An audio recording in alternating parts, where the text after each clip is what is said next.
Jésus-Christ se trouve dans chaque livre de la Bible et je te le donne maintenant. Donc Genèse, Jésus est prophétisé comme la semence de la femme qui vaincra le mal en écrasant la tête du serpent.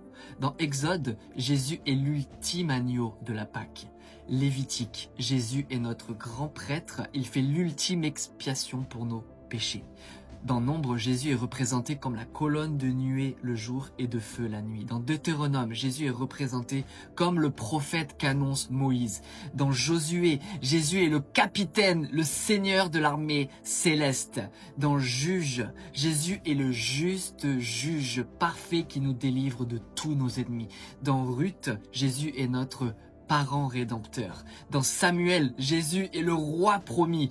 Dans Esdras, Jésus est le scribe fidèle. Il est la parole, celui qui accomplit la loi parfaitement. Dans Néhémie, Jésus est notre restaurateur. Il est celui qui reconstruit les murs brisés de nos vies.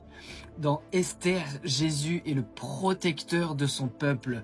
Il est celui qui empêche la destruction et qui sauve son peuple. Dans Job, Jésus est le médiateur qui intercède pour nous. Dans Psaume, Jésus est le bon berger qui prend soin de ses brebis, qui nous comble dans nos âmes, nous guide et nous protège. Dans Proverbe, il est la définition de la sagesse. La sagesse est une personne et elle est accomplie en Jésus-Christ.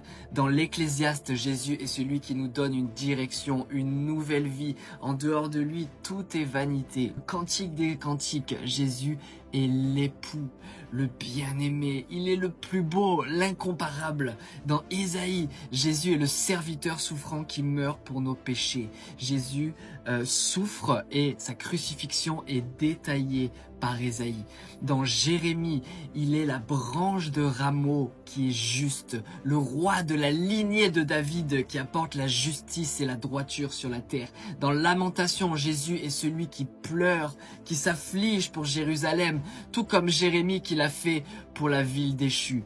Dans Ézéchiel, Jésus est la gloire de l'Éternel, le point le plus haut. Il est celui qui est resplendissant de lumière et de feu. Dans Daniel, Jésus est ce Fils de l'homme qui reçoit toute autorité, honneur, tous les royaumes, tous les peuples et toutes les nations. Et son empire est un empire éternel. Son royaume ne sera jamais détruit. Osée, Jésus est le mari fidèle qui aime sans condition, tout comme Osée aimait sa femme qui était une prostituée infidèle.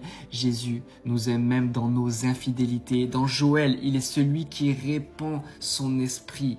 Et Joël a prophétisé que Dieu répandrait son esprit sur toute chair, sur tout peuple. Et c'est ce qui s'est accompli à la Pentecôte, après l'ascension du Christ. Dans Amos, Jésus est celui qui restaure la justice, qui dénonce les injustices sociales. Dans Abdias, il est le juge. Il est le juste juge et c'est lui qui jugera toutes les nations et tous les individus. Dans Jonas, il nous révèle le Dieu de la seconde chance. Il est celui qui nous donne la seconde, la troisième et la grâce pour revenir à lui. Michée, il est celui qui jette nos péchés au fond de la mer. Jésus le fait dans sa mort. Il a tout englouti, tout ton péché. Dans Naoum, Jésus est l'annonciateur de bonnes nouvelles. Il nous apporte la bonne nouvelle du salut et de la paix. Dans Habakkuk, Jésus est notre intercesseur. Il est la sentinelle sur le mur qui se tient devant Dieu pour nous. Il est semblable à celui qui a prié. Il est celui qui prie pour nous. Dans Sophonie, Jésus est le guerrier qui sauve. Dieu est comme un guerrier puissant qui sauve. Et c'est une promesse qui est accomplie dans le Christ Jésus. Dans Agé, il est le restaurateur de la maison de Dieu. Jésus accomplit cette prophétie en construisant, en bâtissant son église. Dans Zacharie, Jésus est le fils unique, le premier-né et aussi celui qui est transpercé. Et on sait qu'il est transpercé dans son côté. Dans Malachie, il est le soleil de justice qui apporte la guérison, la réconciliation des familles et ramenant le cœur des pères vers leurs fils et le cœur des fils vers leur père. Voilà, si tu es béni, je vais faire une seconde partie pour Jésus-Christ dans le Nouveau Testament. Alors abonne-toi et mets-moi un Amen si tu es béni par ce message.